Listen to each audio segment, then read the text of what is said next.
तो फिल्म की शुरुआत होती है और हमें बेरी नाम की एक लड़के को देखते हैं, यानी कि द फ्लैश को। वो अपने ऑफिस के लिए तैयार था और जाने से पहले एक बेकरी पर रुककर सैंडविच ऑर्डर करता है। तभी उसके हेड की कॉल आती है जो बताती है कि एक बिल्डिंग से कुछ चोरों ने पॉइजन जहरीली गैस को चुरा लिया है। तो मैं जल्दी वहाँ पर पहुँचकर उन चोरों को पकड़ना होगा। वहाँ पर हर तरफ तबाही फैली हुई है। अब बेरी जल्दी से अपना सूट पहनता है और गॉड की रफ्तार बहुत तेज थी जो उसे सेकंड्स में दूसरी जगह पर पहुंचा दिया करती थी। अब खैर फ्लैश उस जगह पर पहुंच जाता है जहां पर चोरी हुई थी। वहां पर ये आकर देखता है कि हर तरफ बहुत बुरा हाल था, चारों तरफ तबाही फैली हुई थी। इसीलिए अब ये अपनी मदद के लिए बैटमैन को बुलाता है। अब एंट्री होती है बैटमैन की जो अपनी बाइक पर उन चोरों का पीछा कर रहा था। उधर फ्लैश देखता है जिस बिल्डिंग में चोरों ने चोरी की थी वो बिल्डिंग पूरी तरह से तबाह हो चुकी थी। उस बिल्डिंग के सबसे ऊपर वाले हिस्से में हॉस्पिटल था, साथ ही एक कमरे में बहुत सारे बच्चे थे जो बिल्डिंग के तबाह होने की वजह से नीचे गिर रहे थे। लेकिन फ्लैश अपनी सुपर स्पीड और पावर का इस्तेमाल करके सभी बच्चों को बचाने की कोशिश कर रहा था। यहाँ पर उसकी बैटरी भी लो हो जाती है। तभी उसने हवा में सब कुछ रोक दिया था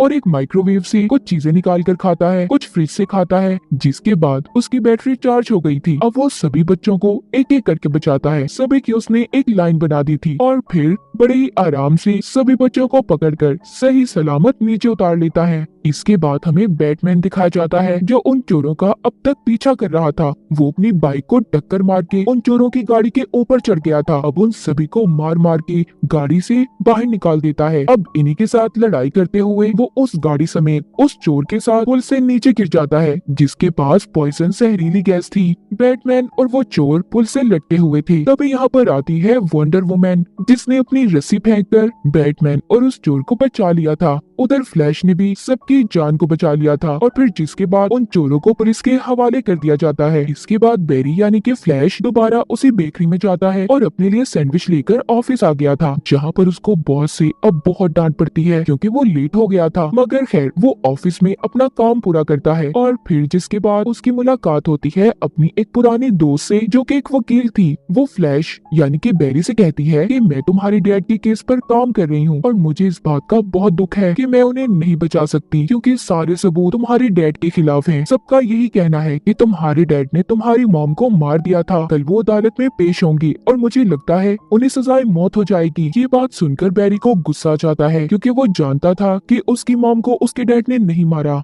अब रात को बेरी दोबारा से अपना द फ्लैश का सूट पहनता है और अपने पुराने घर के सामने जाकर खड़ा हो गया था और उस दिन को याद करने लगता है जिस दिन उसकी मॉम की मौत हुई थी। दरअसल उस दिन हुआ ये था कि उसकी मॉम खाने में कुछ नया बनाने वाली थी। जब वो मार्केट से सामान लेने गई तो वो टोमेटो केचप भूल आई थी और फिर जिसे लेने वो बेरी के डैड को भेजती है क्योंकि टोमेटो केचप उस रेसिपी के लिए बहुत जरूरी था। अब बेरी के डैड टोमेटो केचप लेने मार्केट चले गए और बेरी खुद अपने कमरे में आ गया था। कुछ देर के बाद बेरी को अपनी मॉम के चिल्लाने की आवाज आई। जब उसने बाहर आकर देखा तो उनके घर में चोर आ गए थे जो बेरी की मॉम को चाकू मारकर वहाँ से भाग जाते हैं। पर साथ ही वहाँ पर उसके डैड भी आ गए थे मगर चाकू लगने की वजह से उसकी मॉम की मौत हो गई। तभी उधर पुलिस भी आ जाती है जिन्हें देखकर ये लग रहा था कि बेरी की मॉम को बेरी के डैड ने मारा है क्योंकि उस वक्त उसकी मॉम के पास उसके डैड बैठे थे और यही वजह थी। पुलिस उन्हें पकड़कर अपने साथ ले गई। अब कहानी दोबारा से प्रेजेंट यानी कि मौजूदा दौर में आती है। बेरी यानी कि जो अब द फ्लैश के रूप में था वो सोचता है अगर उसकी मॉम मरती ही ना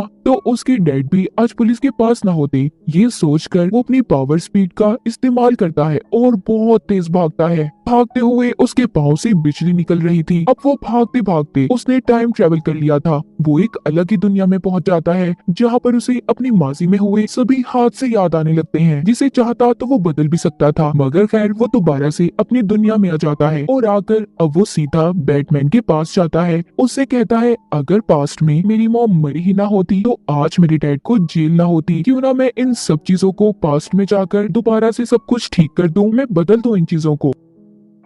बैटमैन कहता है फ्लैश ऐसा करना बेवकूफी होगी क्योंकि अगर हमारी जिंदगी में ऐसे हादसे पेश ही ना आते तो आज हम कभी भी इस मुकाम पर ना होते। अगर तुम्हारी मॉम की मौत ना हुई होती तो तुम द फ्लैश ना बनते और ठीक ऐसे ही अगर मेरे मॉम डैड ना मरते तो मैं कभी बैटमैन ना बनता। इसीलिए जो हो गया उसे भुला दो। ऐसे टाइम के साथ छेड़छाड़ करना बहुत भारी पड़ सकता है। मगर फ्लैश फिर भी बैटमैन की बातों पर यकीन नहीं करता। वो अपना सूट पहनता है और अपनी बिजली जैसी रफ्तार का इस्तेमाल करके बहुत जोर जोर से भागता अपने पास्ट माजी में पहुंच गया था जब उसकी मॉम मार्केट में रेसिपी का सामान लेने आई थी। अब वहां पर जाकर वो करता ये है, उसने अपनी मॉम की बास्केट में टोमेटो केचप को रख दिया था ताकि जब वो घर जाए तो उनके पास टोमेटो केचप हो और उसकी मॉम उसके डैड को फिर घर से बाहर केचप लेने ना भेजे और इस तरह उनका घर अकेला भी नहीं होगा, उनके घर में कोई चोर भी नहीं आएगा। इस तरह से उसकी मॉम की मौत भी नहीं होगी, उसके डैड को भी पुलिस लेकर नहीं जाएगी। अब ये सब कुछ ठीक करने के बाद फ्लैश दोबारा से अपनी स्पीड से भागता हुआ अपने टाइम यानी कि अपने प्रेजेंट में जा रहा था। तभी उसे एक अजीब सा आदमी मुक्का मारता है और फिर जिसके बाद फ्लैश अपने ऐसे टाइम में चला गया था जब वो 18 साल का था। वहाँ पर पहुंचकर वो अपने घर जाता है और अपने मॉम डैड से मिलकर बहुत खुश होता है। उसे लग रहा था कि उसने अपनी मॉम के पास्ट में जाकर सब कुछ ठीक कर दिया है, मगर तभी वो खिड़की से देखता है इस टाइम का बैरी अपने घर आ रहा था। अब मैं यहाँ पर आपको इन दोनों बैरी के बारे में बता दूं। प्रेजेंट के बैरी को हम बैरी 1 कहेंगे, जबकि इस टाइम के बैरी को जो 18 साल का है उसे बैरी 2 कहकर बुलाएंगे। यहाँ पर बैरी 1 बैरी 2 को साइड पर ले जाता है और कहता है मैं तुम्हारा फ्यूचर हूँ। तभी उसे पता चलता है कि आज वो दिन था जब बैरी को द फ्लैश बनने की पावर ताकतें मिली थी। आज का दिन बहुत खास है, यानी कि आज तुम्हें पावर्स मिलने वाली है और हर हाल में तुम्हें उन पावर्स उन ताकतों को हासिल करना होगा। अगर तुमने ऐसा ना किया तो मैं भी कभी भी अपनी दुनिया में वापस नहीं जा पाऊंगा। इसके बाद अब बैरी 1 बैरी 2 को लेकर उस जगह पर पहुंच जाता है जहां पर उसे द फ्लैश बनने की पावर्स मिली थी। वो दरअसल एक लैब था। यहाँ पर बैरी 2 बहुत ज्यादा डरा हुआ था। बैरी 1 उसको एक कुर्सी पर बिठाता है और तभी खिड़की से जोरदार कड़कड़ाती चमकती हुई बिजली बैरी 1 के अंदर से गुजरते हुए बैरी 2 में आ गई थी, जिसका मतलब ये था कि बैरी 2 को द फ्लैश बनने की पावर्स मिल गई थी, मगर बैरी 1 ने अपनी सारी पावर्स को खो दिया था, जिस वजह से अब वो अपने टाइम यानी कि अपने प्रेजेंट में भी वापस नहीं जा सकता था। वहीं पर दूसरी तरफ हम इसी टाइमलाइन यानी कि पास्ट वाले बैरी 2 को देखते हैं जो अपनी पावर्स अपनी ताकतें हासिल करने के बाद इतना खुश था कि सड़कों पर यहाँ वहाँ भागने लगता है। उसने अभी सही तरह से द फ्लैश की पावर्स को जाना ही नहीं था कि उसके भागने से कितनी तबाही हो सकती है। वहाँ पर रोड्स पर बहुत से एक्सीडेंट्स भी हो जाते हैं। बैरी 1 बैरी 2 को समझाता है कि तुम्हें अपनी पावर्स पर काबू पाना होगा, जिसके बाद वहाँ पर दोनों की नजर जनरल जॉर्ड बता रहा था कि एक सुपर हीरो यहाँ तुम्हारी दुनिया में है, अगर तुमने उसे मुझे वापस न दिया तो मैं पूरी दुनिया को तबाह बर्बाद कर दूंगा। जनरल जॉर्ड की बातें सुनकर बैरी समझ गया था कि ये सुपरमैन की बात कर रहा है। वो सोचता है अगर सभी सुपर हीरोज को इसी दुनिया यानी कि माजी की दुनिया में बुला लिया जाए तो सब कुछ ठीक हो जाएगा। हम सभी मिलकर जनरल जॉर्ड की आर्मी का मुकाबला करेंगे जो सुपर हीरोज का दुश्मन है। क्योंकि बैरी को अच्छे तरीके से याद था, उसने पास्ट में देखा था कि सुपरमैन जनरल जॉर्ड की आर्मी के सामने अकेला पड़ चुका था। उस वक्त बैरी भी अपने द फ्लैश के रूप में था, लेकिन वो सुपरमैन को ना बचा सका क्योंकि उस वक्त उसे नई नई पावर ताकतें मिली थी। अब ये सब कुछ जानने के बाद बैरी 1 यानी कि प्रेजेंट से आया हुआ फ्लैश यहाँ पर सभी हीरोज के बारे में सर्च करने लगता है, जिससे उसे पता चला था कि इस दुनिया में तो सुपर हीरोज का कोई अता पता नहीं है कि वो कहाँ पर है। वंडर वुमैन को तो इस दुनिया में किसी ने देखा ही नहीं, और जबकि एक्वामैन तो इस दुनिया में पैदा ही नहीं हुआ। तभी यहाँ पर बैरी 2 बैरी 1 को बताता है कि गौतम सिटी में एक बैटमैन रहता है, पर मैं उसके बारे में कुछ ज्यादा खास नहीं जानता।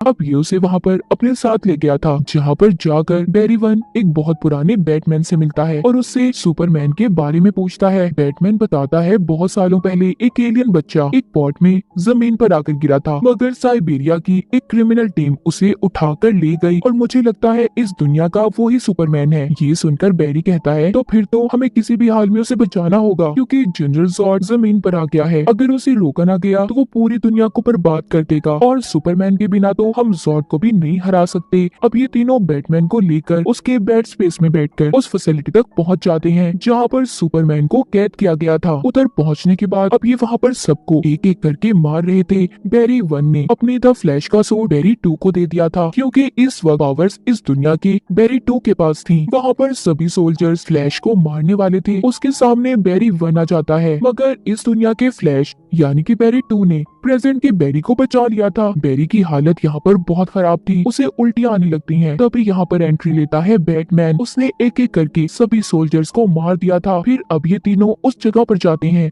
जहाँ पर सुपरमैन को रखा हुआ था। जब ये अंदर जाकर देखते हैं तो उधर कोई सुपरमैन नहीं था बल्कि एक लड़की थी। ये तीनों से देखकर बहुत हैरान थे। तभी वहाँ पर लाल रंग की रोशनी जलती है और सायरन बजने लगे थे। अब जल्दी से बैरी उस लड़की को उठाता है और साथ ही उसका सूट भी ले लेता है। इसका मतलब वो सुपर गर्ल थी। तो हुआ कुछ यूँ था कि जब बैरी ने अपने पास्ट माजी में जाकर अपनी मॉम की बास्केट में टोमेटो केचप को रखा तो इसकी उस छोटी सी गलती की वजह से एक नया टाइम लाइन बन गया और सुपरमैन की जगह सुपर गर्ल इस दुनिया में आ गई जो अब काफी कमजोर पड़ चुकी थी। अब ये तीनों अपने साथ उस सुपर गर्ल को लेकर किसी तरह उस फैसिलिटी से बाहर आ गए थे जहाँ पर इनको चारों तरफ से वहाँ के सोल्जर्स घेर लेते हैं। मगर बाहर आते ही सुपर गर्ल सूरज की रोशनी की वजह से ठीक होने लगती है। उसकी पावर्स भी वापस आ गई थी। उसको अब इतना गुस्सा आता है कि इन लोगों ने उसे कैद किया हुआ था। वो वहाँ पर एक एक सोल्जर को मारने लगती है। उसने सभी सोल्जर्स का खात्मा कर दिया था। जिसके बाद दोनों बैरीज और बैटमैन इसे अपने साथ ले आए थे। वो इसको इसका सूट पहनने को देते हैं। जिसके बाद इसको काफी देर धूप में खड़ा रखते हैं जिससे उसकी सारी पावर्स ताकतें वापस आ गई थी। मगर जैसे ही उसकी पावर्स आती है वो कहीं पर चली गई थी। उसके जाने के बाद बैरी 1 समझ गया था कि अब उसे ही बैरी 2 और बैटमैन के साथ मिलकर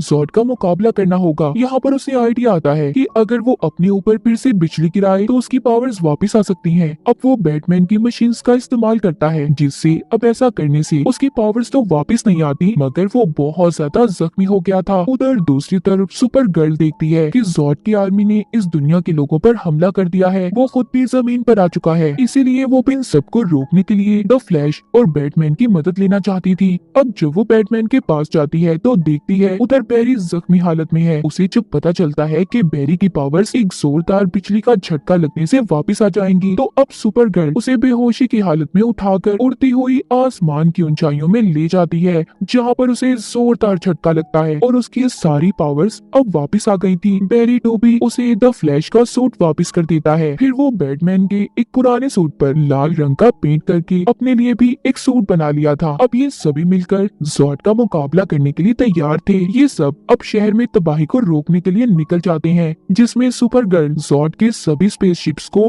अपनी पावर से तबाह कर रही थी जबकि दोनों द फ्लैश मिलकर बैटमैन के साथ ज़ॉर्ड की आर्मी को मार रहे थे। अब सुपर गर्ल ज़ॉर्ड के साथ एक लंबी लड़ाई लड़ती है। दोनों एक दूसरे पर भारी पड़ रहे थे। सुपर गर्ल अपनी आंखों से तेज लेजर लाइट रोशनी निकालती है मगर ज़ॉर्ड उससे ज्यादा ताकतवर था। उसने सुपर गर्ल को इस लड़ाई में हरा दिया था जिस वजह से उसकी मौत हो जाती है। इस लड़ाई में बैटमैन भी मारा गया था। जिसके बाद दोनों बैरीज यानी कि दोनों फ्लैश मिलकर ये फैसला करते हैं कि वो दोनों पास्ट में जाएंगे जहाँ पर ये सुपर गर्ल और बैटमैन को दोबारा से जिंदा कर सकें।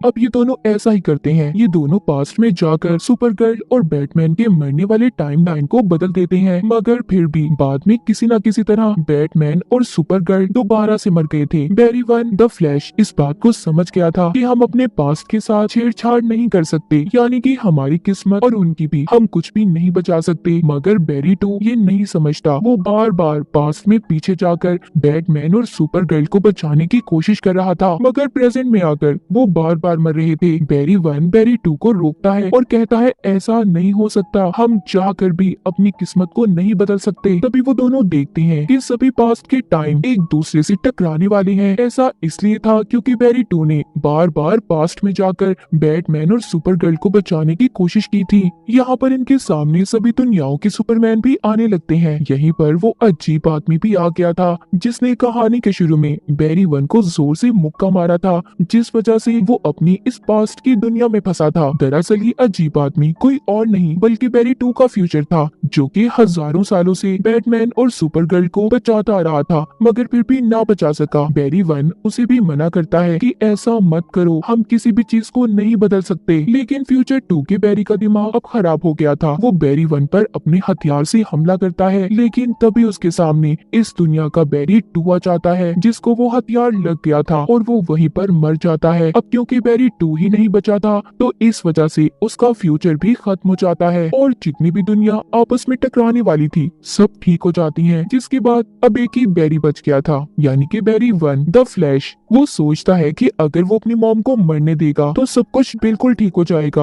वो अपनी स्पीड से भागकर उसी पास्ट के टाइम में पहुंच जाता है जब उसने टोमेटो केचप को अपनी मॉम की बास्केट में रखा था। इस बार ये उसे उठाकर दोबारा से शेल्फ पर रख देता है, मगर यहाँ पर उसने नया आइडिया इस्तेमाल किया था। वो उस टोमेटो केचप को उसकी असल जगह पर नहीं रखता बल्कि उसे ऊपर वाली शेल्फ पर रख देता है। जिसके बाद वो अपने टाइम में यानी कि प्रेजेंट में वापिस आ जाता है जहाँ पर सब कुछ बिल्कुल ठीक हो चुका था। अब अगले दिन उसके डैड की कोर्ट में पेशी थी जहाँ पर वकील को एक वीडियो मिलती है। ये उस वक्त की थी जब बैरी की मॉम की मौत हुई और उसके डैड टोमेटो केचप लेने मार्केट में आए हुए थे। अब जब वो टोमेटो केचप को ऊपर वाली शेल्फ से उठाने लगते हैं तो उनका चेहरा भी वीडियो में आ गया था, जिससे ये बात साबित हो गई थी कि उस वक्त बैरी के डैड घर पर नहीं थे। उन्होंने बैरी की मॉम को नहीं मारा था और इस वजह से बैरी के डैड को छोड़ दिया जाता है। ये सब कुछ बैरी नहीं किया था, उसी ने टोमेटो केचप को ऊपर वाली शेल्फ पर रखा था। इसके बाद बैरी को बैटमैन की कॉल आती है जो कहता है कि मैं तुमसे मिलने आ रहा हूँ। बैरी जब उससे मिलने चाहता है तो वो कोई और आदमी था। बैरी कहता है इस दुनिया का असल बैटमैन कहाँ पर है? वो कहता है मैं ही बैटमैन हूँ। इसका मतलब हुआ ये था कि बैरी अभी भी अपने असल टाइम में वापस नहीं आया था, क्योंकि उसने केचप की बोतल को उसकी असल जगह पर नहीं रखा था और इसी वजह से उसकी किस्मत दोबारा बदल गई। वो दोबारा किसी और टाइम में आ गया। इसके बाद कहानी के आखिर में हमें दिखाया जाता है कि बैरी यानी कि द फ्लैश इस दुनिया के एक्वामैन से मिलता है और उसे सारी बातें बताता है कि उसके साथ अब तक हुआ क्या था और कैसे वो इस दुनिया में फंसा। अब बैरी द फ्लैश कैसे निकल पाएगा इस दुनिया से? तो इसी के साथ इस मूवी की कहानी यहीं पर खत्म हो जाती है।